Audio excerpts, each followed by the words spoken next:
எல்லாம் வல்ல இறைவனுடைய திருவடிகளை என்னுடைய மனமொழிமைகளால் போற்றி பணிகின்றேன். என் உயிரணைய உறவுகளை சந்திப்பதில் எல்லையற்ற மகிழ்ச்சி கொள்கிறேன். இந்த வார சிந்தனை தொடர் சென்ற வாரம் ஏன் வெளிவரவில்லை என்று பலரும் என்னை தொடர்பு கொண்டு கேட்கிறார்கள். சொற்பொழிவுக்காக தமிழ்நாட்டு பயணம் செய்ய வேண்டியிருந்ததால் அந்த தொடரை சென்ற வாரம் பதிவிட முடியாமல் போயிற்று. அதற்காக உங்களிடம் நான் மன்னிப்பு கோரிக்கொள்கிறேன். இந்த தொடருக்கு நீங்கள் தருகிற ஆதரவு, பலரும் அதை கேட்டு பயன்பெற்று எனக்கு சொல்வதென்பது மனதை மிகவும் திருப்திப்படுத்துகிறது. தொடர்ந்தும் உங்களுடைய கவனத்தை இந்த தொடரிலே செலுத்த வேண்டும் என்று தாழ்மையோடு கேட்டுக்கொள்கிறேன். இந்த தொடரை நான் என்னுடைய சொற்பொழிவு திறத்தை காட்டுவதற்காக செய்யவில்லை. அது பற்றி நான் முன்பும் சொல்லியிருக்கிறேன். ஒரு இலக்கிய பேச்சாளர் தன்னுடைய பேச்சாற்றலை காட்டுவதற்காக மட்டும் பேசிக்கொண்டிருக்க கூடாது. நாம் வாழ்கிற சமூகத்தை சீர்திருத்த ஏதாவது சொல்ல வேண்டும் என்கின்ற அந்த எண்ணம்தான் இந்த வார சிந்தனை என்ற தொடரை நான் ஆரம்பிப்பதற்கு காரணமாயிற்று. அந்த வகையிலே நம்முடைய புதிய தலைமுறையினர் பயன்படுத்தக்க சில விஷயங்களை சொல்ல வேண்டும் என்றுதான் சொல்லி வருகிறேன். யாருக்கும் புத்தி சொல்வதோ அல்லது யாரையும் திருத்துவதோ என்னுடைய நோக்கம் இல்லை. வாழ்க்கையில் நம்மவர்கள் வெற்றி பெற வேண்டும் என்ற ஆர்வத்தினாலே, ஆசையினாலே இதை சொல்கிறேன் என்பதை முன்னுரையாக சொல்லிக்கொள்ள விரும்புகிறேன். சென்ற முறை நம்முடைய திருமணங்களிலே நிகழ்கின்ற அளவுக்கு அதிகமான ஆடம்பரம் தவறான பாதையிலே நம் இனத்தை கொண்டு செல்கிறதோ என்ற ஐயத்தை உங்களுக்கு வெளிப்படுத்தினேன். தர்மம் பற்றிய சிந்தனை இல்லாமல், அறம் பற்றிய சிந்தனை இல்லாமல் திருமணத்தை வெறும் ஒரு கொண்டாட்டமாக மட்டும் கொண்டாடுகிற முறைமை நம் தமிழர்களுடைய முறைமை இல்லை என்பதை நினைவூட்டுவதற்காக சென்ற முறை அந்த விடயங்களை பதிவிட்டிருந்தேன். இந்த முறை நான் சொல்ல நினைப்பது, அண்மை காலமாக யாரை பார்த்தாலும் எங்கு பார்த்தாலும் பரவலாக ஒரு செய்தி சந்திக்கிற இடங்களிலே எல்லாம் சொல்கிறார்கள். அது திருமண மனமுறிவு பற்றிய விஷயம். ஆங்கிலத்திலே டிவோர்ஸ் என்று சொல்கிறார்களே. திருமணங்களை முறித்து கொள்வது, வாழ்க்கை ஒப்பந்தங்களை முறித்து கொள்வது என்பது இன்றைக்கு வெகு சாதாரண விடயமாக மாறிவிட்டது. அது மனதை மிகவும் கவலைப்படுத்துகிறது. நம்முடைய பாரம்பரியத்திலே திருமணம் என்பது மிக முக்கியமான ஒரு விடயம். வாழ்க்கையினுடைய ஒரு பருவ மாற்றம். குழந்தையாக இருந்து அதிலே இருந்து மாறி பருவம் அடைந்து அதிலே இருந்து மாறி ஒரு வாழ்க்கையை நாம் தலைவர்களாக இருந்து நடத்துவது என்பதுதான் திருமணம். அந்த திருமணத்திற்கு ஒரு ஆணும் பெண்ணும் இணைய வேண்டும் என்கின்ற அளவிலே தான் ஆணையும் பெண்ணையும் இணைத்து இந்த திருமண பந்தங்கள் உருவாக்கப்படுகின்றன. அந்த திருமண பந்தங்களுடைய புனிதம் நம்முடைய தமிழர்களை பொறுத்தளவிலே மிக முக்கியமானது. மேற்கு நாட்டார்களுக்கு அந்த பண்பாடு அவசியமற்றதாகத்தான் இருக்கிறது. எல்லோரையும் சொல்லவில்லை, அவர்களுடைய பொது இயல்பு பற்றி சொல்லுகிறேன். மேற்கு நாட்டார்களிடமிருந்து வாங்குவதெல்லாம் உயர்ந்தது என்கின்ற எண்ணத்தினாலே நம்மவர்கள் பலரும் இன்றைக்கு திருமண பந்தத்தினுடைய புனிதத்தை சாதாரணமாக எடுத்துக்கொள்கிறார்கள். அடுத்தடுத்து பல செய்திகள் சென்ற வாரம் என் காதில் விழுந்தன. திருமணமாகி நாங்கள் விவாகரத்து பண்ணிவிட்டோம் என்று திருமணத்தின் பின்பு ஒரு 6-7 வருடம் வாழ்ந்த பிறகு ஒருவர் சொல்கிறார். இன்னொருவர், சென்ற ஆண்டுதான் என் திருமணம் நடந்தது, இந்த ஆண்டு எனக்கு அது பொருந்தாது என்று நினைந்து அந்த திருமண பந்தத்திலிருந்து விடுபட்டு கொண்டேன் என்கிறார். அதைவிட கொடுமை, நேற்றுத்தான் திருமணம் நடந்தது, இன்று அது குழம்பி விட்டதென்று ஒருவர் சொல்ல கேள்விப்பட்டு அதிர்ந்து போனேன். எவ்வளவு தூரம் திருமணத்தை ஒரு விளையாட்டாக அல்லது ஒரு வெறும் சிற்றின்ப சந்திப்பாக நாம் நடத்தி கொண்டிருக்கிறோம் என்பதை நினைக்க கவலையாக இருக்கிறது. திருமணம் என்பது மிக முக்கியமாக நம் திருவள்ளுவர் சொன்னார், அன்பும் அறனும் உடைத்தாக திருமணம் இருக்க வேண்டும். அதுக்கு உரை எழுதுகிற பொழுது பரிமேலழகர் சொல்லுகிறார், அன்பு பயனாக இருக்க வேண்டும், அரண் பயனாக இருக்க வேண்டும், அன்பு வழியாக இருக்க வேண்டும். ஆகவே இந்த பண்பு பயன் நம்முடைய நம்முடைய இல்வாழ்க்கையிலே அன்பு என்பது பண்பாக இருக்க வேண்டும், அறம் என்பது பயனாக இருக்க வேண்டும் என்று வகுத்து தந்தார்கள். அப்படி வாழ வேண்டுமானால் திருமணம் என்பது ஒரு மனிதனுடைய வாழ்க்கையிலே ஒன்றாகத்தான் இருக்க முடியும். ஏதோ ஒரு நட்பு வைப்பது போல, இன்றைக்கு இவரோடு நட்பு, நாளைக்கு அவரோடு நட்பு என்று நினைப்பது போல திருமண வாழ்க்கையை குழப்பிக்கொண்டு அதை அடுத்தடுத்து புதிய புதிய திருமண ஒப்பந்தங்களை செய்வதென்பது அநாகரிகத்தினுடைய உச்சம் என்று கருதுகிறேன். என்னுடைய இளைய தலைமுறைக்கு நான் சொல்ல விரும்புகிற விஷயம், இன்றைய சமுதாயம் எல்லாவற்றுக்கும் நம்மை அனுமதிக்கிறது. அதை தகுதி என்று நினைக்காதீர்கள், தகுதியீனம். நாங்கள் இளமையாக இருந்த காலத்திலே திருமணம் என்பதை எவ்வளவு தூரம் நம் பெரியவர்கள் அக்கறைப்பட்டார்கள் என்று நான் உங்களுக்கு சொல்ல வேண்டும். திருமணத்திலே ஒரு திருமணம் செய்வதென்றால் 100 விசாரணைகளை நம் பெரியவர்கள் செய்தார்கள். ஒரு பெண்ணை கொடுப்பதானாலோ அல்லது ஒரு பெண்ணை எடுப்பதனாலோ அல்லது ஒரு மாப்பிள்ளையை எடுப்பதானாலோ மாப்பிள்ளைக்கு திருமணம் செய்து வைப்பதானாலோ அந்த குடும்பம் நமக்கு பொருந்துமா, அந்த பெண்ணினுடைய பண்பாடு நமக்கு பொருந்துமா, நம்முடைய பிள்ளை அந்த இடத்திலே சரியாக இருப்பானா என்று பல விசாரணைகளை செய்துதான் அந்த திருமணங்களை செய்து வைத்தார்கள். இன்றைக்கு அப்படி இல்லை. திருமணம் என்பது செல்வத்தால் தீர்மானிக்கப்படுகிறது. மிக காலதாமதமாக, நான் முன்பும் சொல்லியிருக்கிறேன், ரொம்ப காலதாமதமாக திருமணத்தை தள்ளி போட்டுக்கொண்டே போகிறார்கள். நாங்கள் உழைத்து எங்கள் காலிலே நின்று திருமணம் செய்ய போகிறோம் என்கிறார்கள். திருமணத்துக்கான ஆயத்தம் செய்ய வேண்டும் என்கிறார்கள். இப்படியெல்லாம் சொல்லி சொல்லி சொல்லி திருமணத்தை ரொம்ப தள்ளி போட்டுவிட்டு ஒரு எல்லையிலே இனி திருமணம் நடக்காதோ என்ற ஒரு நிலை வந்தவுடன் அச்சத்தினாலே எதையாவது யாரையாவது ஒருவரை திருமணம் செய்தால் போதும் என்று நினைத்து திருமணங்கள் இன்றைக்கு நடந்து கொண்டிருக்கின்றன. விசாரணை இல்லை, அது பற்றி நமக்கு பொருந்துமா பொருந்தாதா என்று பார்ப்பதில்லை. சாதாரண ஒரு சின்ன விஷயத்துக்கு கூட இது நமக்கு பொருந்துமா என்று ஆராய்கிற நாங்கள் வாழ்நாள் முழுவதும் வாழப்போகிற திருமணத்தை பற்றி ஆராயாமல் அவசர அவசரமாக எல்லாவற்றையும் சேர்க்கிறேன் என்று சேர்த்துவிட்டு திருமணமே இனி நடக்காதோ என்ற பயம் வந்தவுடன் எதையாவது திருமணம் செய்து விடுவோம் என்ற எல்லைக்கு போய் திருமணம் செய்து கொண்டிருக்கிறார்கள். அது மட்டும் இல்லை, அப்படி செய்கிற திருமணங்களை குழப்புவதிலே யாருக்கும் தயக்கம் இல்லை. பெற்றோர்கள் தயங்குவதில்லை, சகோதரர்கள் அதை கேட்பதில்லை, உற்றார் உறவினர் அதை கண்டிப்பதில்லை, சமூகமும் அதை அங்கீகரிக்கிறது. முன்பு ஒரு திருமணம் குழம்பினால் அந்த வீடு வெளியில் வர வைக்கப்படும். ஐயோ, நாங்கள் கல்யாணம் செய்து வைத்து அது குழம்பி போய் விட்டது என்று அந்த பெற்றோர்கள் வெளியிலே வருவதற்கு கூட, ஒரு நன்மை தீமைக்கு கூட வரமாட்டார்கள். 4 பேர் கேட்பார்களே என்று அஞ்சுவார்கள். ஊரிலே இருக்கிற பெரியவர்கள் காணுகிற பொழுதெல்லாம் கண்டிப்பார்கள், இது என்ன கூத்தாடி வைத்திருக்கிறீர்கள் என்று கண்டிப்பார்கள்.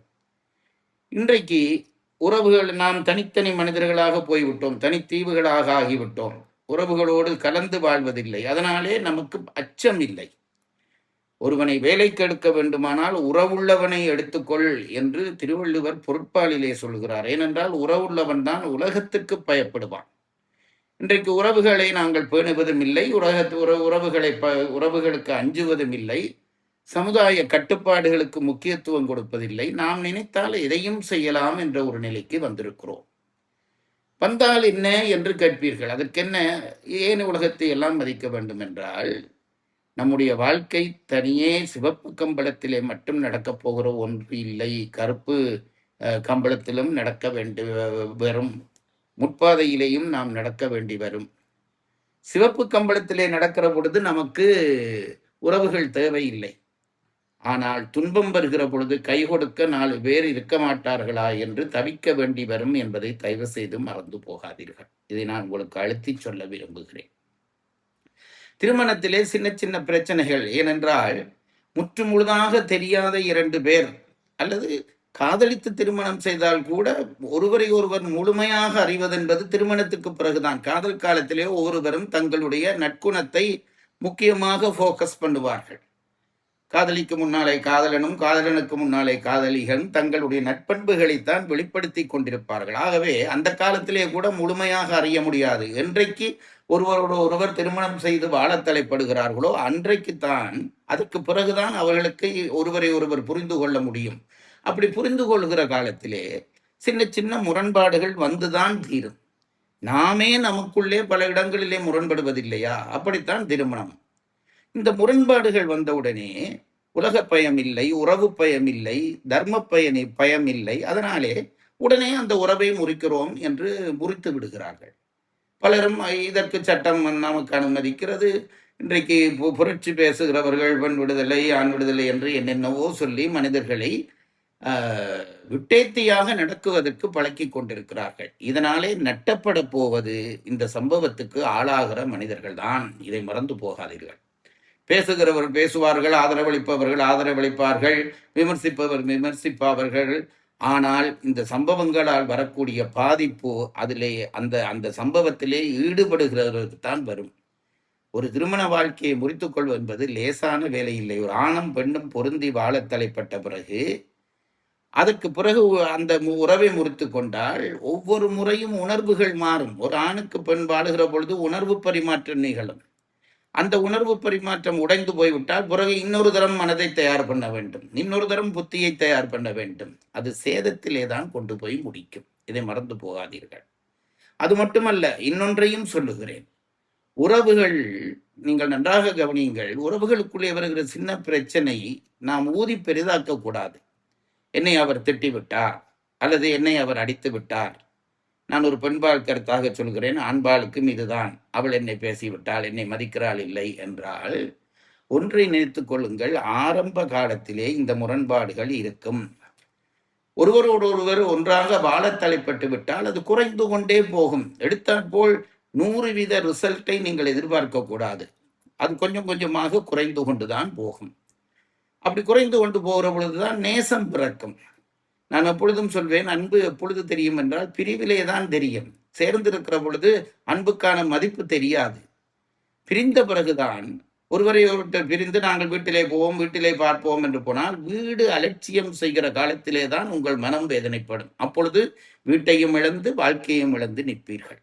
இதை மறந்து போகாதீர்கள். நான் ஒரு முறை கனடாவுக்கு சென்ற பொழுது ஒரு நண்பர் ஒரு சம்பவத்தை எனக்கு சொன்னார். ஒரு ஒரு மனைவிக்கு ஒரு கணவர் அடித்து விட்டார். அடித்து விட்ட உடனே அந்த நாட்டு வழக்கத்தின்படி அவர் உடனே போலீஸ் ஸ்டேஷனுக்கு மனைவி ஃபோன் பண்ணினார். போலீஸ்காரன் வந்து கணவனை பிடித்து கொண்டு போய் சிறையிலே அடைத்து விட்டான். இது நடந்த உடனே எனக்கு அந்த சொன்ன நண்பர் சிரித்து கொண்டு இந்த கதையை சொன்னார். ஏன் சிரிக்கிறீர்கள் என்று நான் கேட்டேன். அதற்கு அவர் சொன்னார், எந்த மனைவி கணவன் மேலே முறைப்பாடு வைத்து அவரை சிறைக்கு அனுப்பினாரோ, அடுத்த வாரம் பார்க்கிறேன் அதே மனைவி ஜெயிலே இருக்கும் கணவனுக்கு சாப்பாடு சமைத்து கட்டி கொண்டு போவதை நான் கண்டேன் என்றார். நான் ரொம்ப எனக்கு அது உள்ளத்தை பாதித்தது. ஏனென்றால் இதுதான் வாழ்க்கை. நமக்குள்ளே 3 குணங்கள் வேலை செய்கிறது என்று பெரியவர்கள் ஒத்துக்கொண்டார்கள். இன்றைய விஞ்ஞானமும் ஒத்துக்கொள்கிறது. சில நேரத்திலே கோபப்படுகிறோம், சில நேரத்திலே சாந்தமாக இருக்கிறோம், சில நேரத்திலே சோர்வாக இருக்கிறோம். இந்த மாற்றங்கள் நம் புத்தியிலே நடந்து கொண்டே இருக்கின்றன. அவற்றைத்தான் சாத்வீகம், ராஜசம், தாமசம் என்று சொன்னார்கள். சாத்வீக குணம் எழும்புகிற பொழுது நல்ல இயல்புகள் வரும். ராஜசம் வருகிற பொழுது மூர்க்கம் வரும். தாமசம் வருகிற பொழுது தீய எண்ணங்கள் வரும்.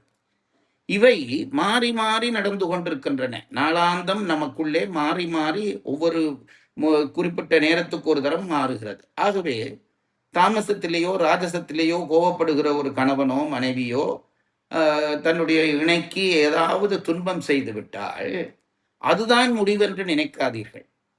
ஒரு ஆண் மனைவியை அடித்து விட்டால், அடித்து விட்டான் என்றால் அவன் அன்பில்லாதவன் இல்லை. அவனே இந்த குணம் மாறின உடனே ஐயோ அடித்து விட்டேனே என்று கவலைப்படுவான். அப்படித்தான் இந்த மனைவியும் செய்தாள். நான் சொன்ன கதையின் மனைவியும் அவள் அடி வாங்கி போலீஸ் ஸ்டேஷனுக்கு அறிவித்து விட்டு பிறகு கணவன் போலீஸ் ஸ்டேஷனிலே இருப்பதை அவளாலே சகிக்க முடியவில்லை. பிறகு உணவு கொண்டு போகிறாள். நம்முடைய பெற்றோர்கள் வாழ்ந்த வாழ்க்கையை நினையுங்கள். எத்தனை சண்டைகள், எத்தனை மோதல்கள். ஆளுக்கால் வாய் காட்டி இருப்பார்கள், அடித்திருப்பார்கள். ஆனால் பாசம் குறைந்ததா? முதுமை வர வர வரத்தான் ஒரு கணவனுக்கு மனைவியின் மேலும் மனைவிக்கு கணவனின் மேலும் அன்பு வரும். அதற்கிடையிலே வருகிற சின்ன தடைகளை பெரிய மதிர்ச்சுவராக நினைத்து கொண்டு தங்கிவிட்டோமானால் வாழ்க்கையை இழந்து போவோம். ஆகவே நான் பிள்ளைகளே உங்கள் எல்லோருக்கும் சொல்கிறேன், என்னை சார்ந்த என்னுடைய அன்பு உறவுகள் எல்லோருக்கும் சொல்லுகிறேன், திருமணம் என்பது வாழ்க்கையிலே ஒரு தரமாகத்தான் இருக்க வேண்டும். அதனுடைய புனிதத்தை உணருங்கள். நம்முடைய நம்முடைய தமிழ் இனம் அந்த திருமணத்துக்கு கொடுத்த முக்கியத்துவத்தை உணருங்கள். வாழ்க்கையினுடைய தேவையை உணருங்கள். தேவையற்று வாழ்க்கையை தள்ளி போட்டுக் கொண்டிருந்து கார் வாங்குகிறேன், வீடு வாங்குகிறேன், பேங்க்லே காசு சேர்க்க வேண்டும் என்று எல்லாம் சேர்த்துவிட்டு, வாழ்க்கைக்கு இவையெல்லாம் உதவும் என்று கருதி சேர்த்துவிட்டு, வாழ்க்கையை இழந்து போகிற ஒரு அவலம் இன்றைக்கு நடந்து கொண்டிருக்கிறது. இந்த அநியாயத்தை செய்யாதீர்கள். தர்மமாக வாழ வேண்டும், நல்ல வாழ்வு வாழ வேண்டும்.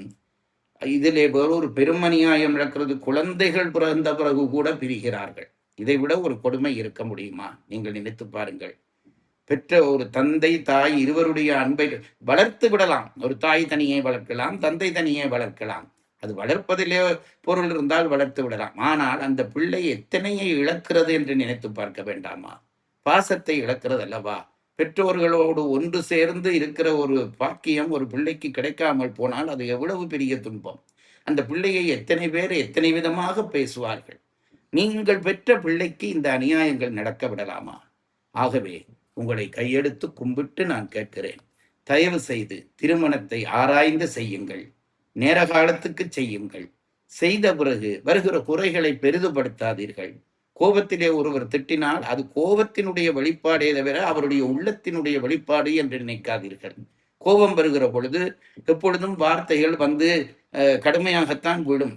அந்த வார்த்தைக்கு அதுவல்ல அர்த்தம். அந்த பேசுகிற வார்த்தை, ஒரு பிள்ளை குழப்படி செய்தால் சனியனை தொலைந்து போ என்று தாய் சொன்னால் அது தொலையும்படி நினைக்கிறாளா? அது ஒரு கோபத்திலே வருகிற வார்த்தை. அப்படி கணவன் மனைவிக்கு இடையிலேயும் வரும்.